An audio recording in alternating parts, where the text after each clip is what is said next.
আমরা কে আসলে কার উপর নির্ভরশীল এটা ডিপেন্ড করছে হচ্ছে আপনি শুধু যদি আমাদের ইম্পোর্ট এক্সপোর্টের মেজারমেন্টগুলো দেখেন, যে আমি তার কাছে কি পাঠাই আর আমি তার কাছ থেকে কি আনি। আমাদের এখন বৈধ ট্রেড হচ্ছে ধরেন ভারতের সাথে 14 থেকে 15 বিলিয়ন ডলার হচ্ছে আমি ভারত থেকে কিনি, আর আমি 1.5 থেকে 2 বিলিয়ন ডলার ভারতে বেচি। আচ্ছা, তাহলে আমি কি কিনি? আমি কিনি হচ্ছে আমার সবচেয়ে বড় ইম্পোর্ট হচ্ছে তুলা।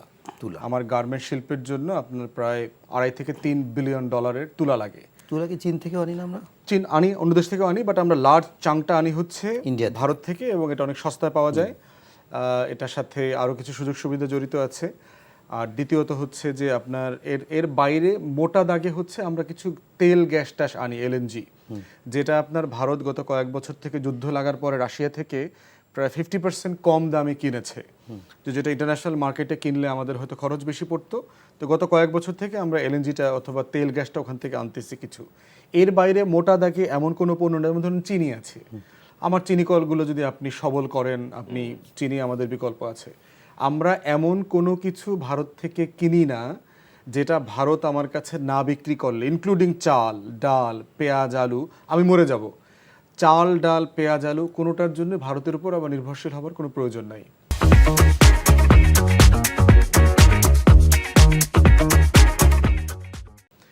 ভারত আমার কাছে যেটা বিক্রি করে, এই বিক্রি করার জায়গাটার সাথে ভারতের দিল্লির ইকোনমি হয়তো খুব গুরুত্বপূর্ণ অবদান দেখে না, কিন্তু ভারতের 7-8টা স্টেটের ইকোনমি বাংলাদেশের উপর নির্ভরশীল। তাদের যে 7 সিস্টার্স আছে, তাদের পশ্চিম বাংলা, বিহার, উড়িষ্যা পর্যন্ত, ত্রিপুরা, পুরো অঞ্চল হচ্ছে বাংলাদেশের সাথে এই ট্রেডে কানেক্টেড। যেহেতু ভারতের ইকোনমি হচ্ছে সাউদার্ন স্টেটগুলো কেন্দ্রিক, তামিলনাড়ু, কর্ণাটকা, গুজরাট, এই দিকে, তারা বোধ করে যে এখানের এই ইকোনমিটা তার কাছে খুব গুরুত্বপূর্ণ না। কিন্তু ভারতের এই লোকাল স্থানীয় জনগণকে যদি জিজ্ঞেস করেন, তারা বলবে বাংলাদেশের সাথে তাদের এই ট্রেডটা কতটা গুরুত্বপূর্ণ। হ্যাঁ, বলতেছে কলকাতা। সেটা আমাদের শুধু $5 বিলিয়ন ভারতে যায় শুধু চিকিৎসার জন্য। এটা তো ধরেন একটা বৈধ হিসাব বলছেন গভর্নর। যদি এটাকে আপনি অবৈধতাতে টার্ন করেন, কারণ আপনি জানেন যে আপনি টাকা সরাসরি নিয়ে গেলে আপনি কলকাতায় এটাকে রুপি বানাইতে পারবেন, আপনি এটাকে ডলার বানাইতে পারবেন, তো আপনি তো আলটিমেটলি ডলার ট্রান্সফারটা আপনি ধরতে পারছেন না যে আসলে কি পরিমাণ যাচ্ছে। চেন্নাই তো টাকা দিয়ে তুমি ডলার নিতে পারবেন। তো এই বাস্তবতাগুলোতে এরপর হচ্ছে যে লক্ষ লক্ষ ভারতীয়রা বৈধ অবৈধভাবে এখানে কাজ করছে। হাজার হাজার ডাক্তার যারা পড়তে এসছেন বিভিন্ন স্টেট থেকে, তারা কিন্তু এখানে অনেকেই বিয়ে শাদী করে থেকে গেছেন। ছাত্ররা অনেকেই আছে আইটি প্রফেশনে থেকে গেছে, আইটির বেশি আছে। তারপর হচ্ছে প্রফেশনাল ডাক্তাররা যারা আসছেন অ্যাপোলোতে, এখানে সেখানে বিভিন্ন হাসপাতালে আছেন, তাদের আপনার মেয়াদ উত্তীর্ণ হয়ে গেছে। লক্ষ লক্ষ ভারতীয়রা আপনার আমাদের ইন্ডাস্ট্রি, গার্মেন্টস ইন্ডাস্ট্রিগুলোতে কাজ করছেন, এবং তাদের আপনার ওই যে আত্মীয় স্বজন টানাটানি, খালাতো ভাইকে আনা, মামাতো ভাইকে আনা, এই প্রসেসে মালিকের সাথে সম্পর্ক তৈরি করে তারা লোক আনছেন, এবং লক্ষ লক্ষ ডলার বাংলাদেশ থেকে পাচার করছেন ওখানে বৈধ অবৈধভাবে। সব মিলিয়ে কিন্তু তাদের প্রয়োজন আছে, মানে নির্ভরশীলতা কিন্তু হিউজ ভারতের এখানে। এটা $16 বিলিয়ন না। এটা যদি আপনি তার রেমিটেন্স, তার অবৈধ, আমাদের এখানে মানে ইললিগাল ট্রেডিং আছে, আপনার ক্রস বর্ডার ট্রেডিং, এটা মিলিয়ে আপনি দেখবেন 30 থেকে 40 বিলিয়ন ডলারের লেনদেন আছে এখানে। ইটস এ হিউজ ব্যাপার ভারতের লোকাল, এবং এই অঞ্চলটাতে সবচেয়ে গরিব জনগোষ্ঠী ভারতের, সবচেয়ে গরিব মানুষরা বাস করে। তো সেখানে একটা হিউজ ইনফ্লুয়েন্সের জায়গা আছে। আমরা কোনো কারণে ভারতের উপর নির্ভরশীল নই। আমাদের পেঁয়াজও আনার দরকার নাই, ডাল, তেল, আটা, ময়দা, চাল, কিছু দরকার নাই। অন্য দেশ থেকে অন্য দেশ থেকেও লাগবে না, কোনো দেশ থেকে লাগবে না। এর প্রত্যেকটা জিনিস যদি আপনি বোধ করেন, এটা সিম্পলি আপনার লোকাল প্রোডাকশন আপনি কিভাবে করবেন তার উপর ডিপেন্ড করছে। আপনি ব্রাজিল থেকে কেন চিনি আনেন? আপনার পেঁয়াজ কেন আনতে হয়? আপনার দরকার 26 লক্ষ মেট্রিক টন পেঁয়াজ বছরে। বাংলাদেশের কৃষকরা অলরেডি 35-36 লক্ষ মেট্রিক টন পেঁয়াজ উৎপাদন করে। তাহলে আপনি বাজারে পেঁয়াজ নাই কেন? সমস্যাটা তো আমার উৎপাদনের সমস্যা না, সমস্যাটা হচ্ছে আমার নিজস্ব চেইনটা কারেক্ট না, যে একদম উৎপাদক থেকে শুরু করে ভোক্তা পর্যন্ত। আমার 10-11টা চিনি কল আছে, সবগুলো বন্ধ কেন? আপনি কেন ভারত থেকে চিনি আনতেছেন, ব্রাজিল থেকে চিনি আনছেন? আমার লক্ষ লক্ষ মানুষের এমপ্লয়মেন্টের অপরচুনিটি আছে। হিস্টোরিক্যালি তো আমার দেশের আখ তো one of the brilliant sugar Kane আপনি যদি হিস্টোরিক্যালি ধরেন, কেন এটা বন্ধ কেন? আমার সার কেন আনতে হয় ভারত থেকে বিভিন্ন দেশ থেকে?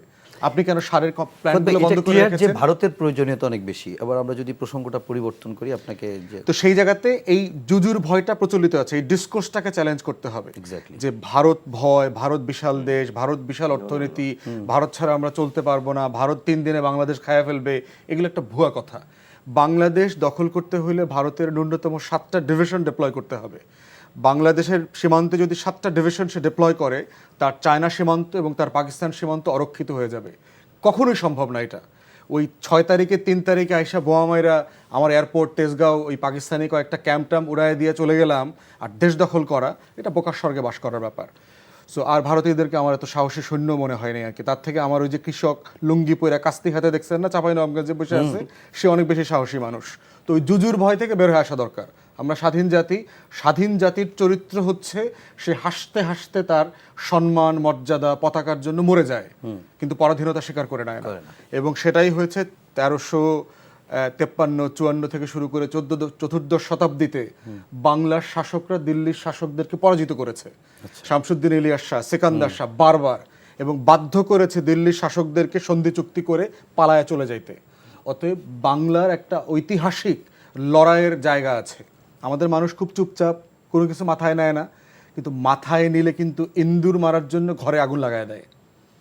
তো এই চরিত্র আমার ক্যারেক্টারে আছে, সেইটা আমার দেশের প্রতিবেশীদেরকে মাথায় রেখে আমার সাথে সম্পর্ক তৈরি করতে হবে।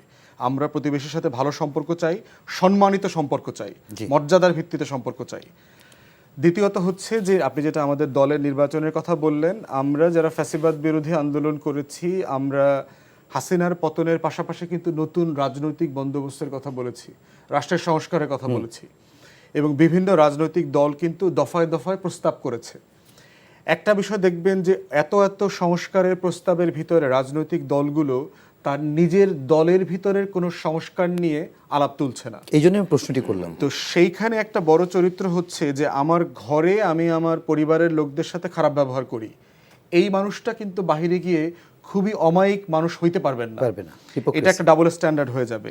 তো এই জন্য আমরা বোধ করছি যদি আমরা বাংলাদেশ 2 যেটাকে বলছি, যে দ্বিতীয় রিপাবলিক যদি আমরা দেখতে চাই, সংস্কার চাই, পরিবর্তন চাই, আমাদের এই যে হাজার হাজার শহীদদের রক্তে লেখা যে দেয়াল লিখনগুলো, এগুলোকে যদি আমরা নতুন বন্দোবস্ত আকারে হাজির করতে চাই, ওই যে চ্যারিটি বিগিনস এট হোম, আমার ওই সংস্কারের লড়াইটা আমার ঘরে তৈরি করতে হবে।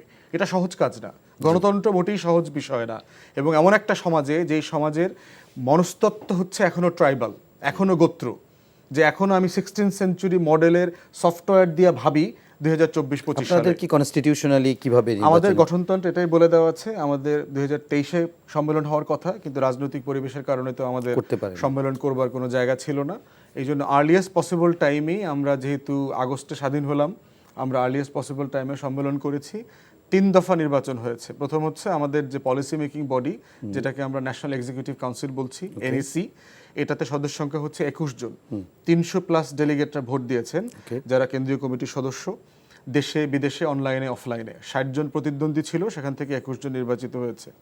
দ্বিতীয় দফা ভোট হচ্ছে আপনার সভাপতি পদে, 3 জন চেয়ারম্যান পদে দাঁড়িয়েছিলেন, এবং বাংলাদেশে প্রথমবারের মতো আমরা চেয়ারম্যানদের বিতর্ক আয়োজন করেছি। 3 জন প্রার্থী লাইভ ফেসবুকে, ইউটিউবে, আমেরিকান পশ্চিমা দেশগুলোতে আছে, সব জায়গাতে, এবং তারা সরাসরি পাবলিকলি বিতর্ক করেছেন প্রেসের সামনে, সাংবাদিকদের সামনে, এবং আমাদের সোশ্যাল মিডিয়াতে ছিল।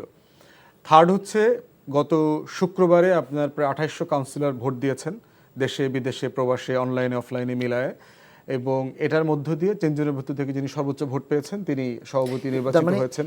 এই 2700 ভোট থেকেই আপনার নির্বাচিত হয়, তাহলে এক্সিকিউটিভ কমিটি এরা কি আলাদাভাবে আপনাদের কোনো ভোট দেওয়ার জায়গা নেই? ওখানে 300 ডেলিগেট ভোট দিয়েছে আপনার, আচ্ছা, NEC-তে আপনার। সভাপতি ভোটটা তো আপনার আরো একটু ওয়াইড সারা বাংলাদেশে। আর পলিসি মেকিং যেহেতু একটা ক্রিটিক্যাল জায়গা, ওখানে ভোটার হওয়াটার তো আপনার একটা মানদণ্ড তৈরি করতে হয়েছে, যে আপনি প্রেসিডিয়ামে কাকে ভোট দেবেন অথবা স্ট্যান্ডিং কমিটির সদস্য কাকে দেখতে চান। সভাপতি যদি একটা সিঙ্গেল পদ, তাকে চেনা জানাটা অনেক ইজি একজন, কিন্তু অনেকের ভিতর থেকে 21 জনকে বেছে নেওয়ার জন্য একটা মানদণ্ড তৈরি করা হয়েছে। সেক্রেটারি কি নির্বাচিত নাকি মনোনীত? সেক্রেটারি হচ্ছে এই 21 জন নির্বাচিত NEC-র মধ্য থেকে সেক্রেটারি হইতে হবে। আচ্ছা, তো সেখানে মাত্র একজনই প্রার্থী আচ্ছা আরেকটু জেনে নিই, তাহলে প্রেসিডেন্ট কি 21 জনের ভিতর হতে হবে বাধ্যতামূলক নেই? না না না, এর যে বাইরে কেউ থেকে হতে সদস্য, পারে। দলের সদস্য Okay, okay. যে কেউ জি, দলের please. প্রার্থী হতে পারবে এবং নির্বাচনে দাঁড়াতে পারবেন। আমাদের 3 জন প্রার্থী ছিলেন, যিনি একজন ছিলেন হচ্ছে FM সোলাইমান চৌধুরী, প্রতিষ্ঠাতা আহ্বায়ক, যিনি 4.5 বছর উনি নেতৃত্ব দিয়েছেন। আরেকজন অবসরপ্রাপ্ত সেনা কর্মকর্তা দিদারুল আলম, উনি আমাদের জয়েন্ট কনভেনর ছিলেন।